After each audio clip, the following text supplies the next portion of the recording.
एक बुढ़िया माँ की आस, एक सिद्ध महात्मा का दिव्य आशीष और अनगिनत लोगों की दुआएं ले राजा विक्रमादित्य दैत्य दंभिकासुर की गुफा के बाहर पहुंच जाते हैं। अपने घोड़े से उतरकर जब राजा विक्रमादित्य दानव की गुफा के द्वार के पास गया तो वहां उसने लखन और महेंद्र की पत्थर की प्रतिमा देखी। गुफा के प्रवेश द्वार पर खड़ी उन दो पत्थर की मूर्तियों को देखकर राजा का हृदय विषाद से नहीं बल्कि प्रतिशोध की ज्वाला से धधक उठा। राजा विक्रमादित्य ने गुफा के मुख पर खड़े होकर ऐसी भीषण गर्जना की कि पहाड़ की चट्टानें तक कांप उठीं। उठ कपटी राक्षस, तेरे अत्याचारों का हिसाब चुकता करने विक्रमादित्य आया है। जब राजा विक्रमादित्य की गर्जना भरी ललकार दैत्य दंभिकासुर के कानों में पड़ी तो वो सक पकाकर आंखों में क्रोधाग्नि लिए दहाड़ता हुआ गुफा से बाहर आता है और कहता है, आज कौन मूर्ख मेरे हाथों से मरने आया है? आज कौन सा कीड़ा, कौन धरती का बोझ है जो दंभिकासुर को ललकार रहा है?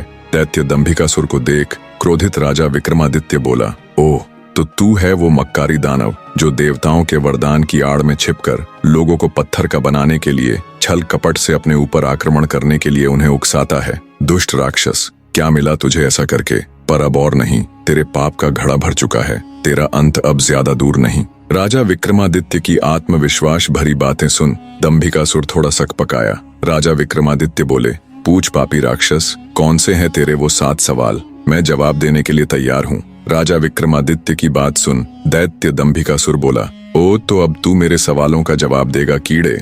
अगर तुझ में हिम्मत है तो मुझसे मुकाबला कर। तेरे जैसे कीड़े को तो मैं चुटकियों में मसल कर रख दूंगा। बड़ा आया मेरे सवालों का जवाब देने। दैत्य दंभिकासुर ऐसी ऐसी बातें करके राजा विक्रमादित्य को भी उकसाना चाहता था ताकि वे भी अपना आपा खोकर उस पर हमला करे और पत्थर के बन जाए। पर राजा विक्रमादित्य थे।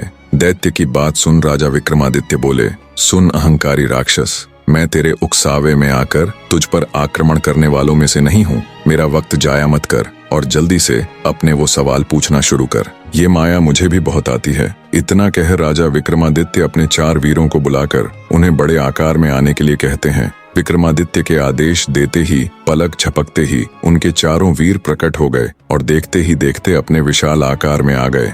ये देख दैत्य दंभिकासुर ठिठक जाता है। जिंदगी में पहली बार उसे डर का एहसास हुआ। अगले ही पल राजा विक्रमादित्य चुटकी बजा अपने 4 वीरों को गायब कर देते हैं और दैत्य से कहते हैं, अगर मेरी ताकत और माया का छोटा सा नमूना देख लिया हो तो अब बिना वक्त बर्बाद किए अपने सवाल पूछने शुरू कर कपटी दानव। सब देख और सुन दानव विचार करता है कि अब तो कोई चारा नहीं, ये मेरे बहकावे में आने वाला नहीं है। वो अपनी गुत्थी सुनाना शुरू करता है। तो सुनो राजा, बने रहे।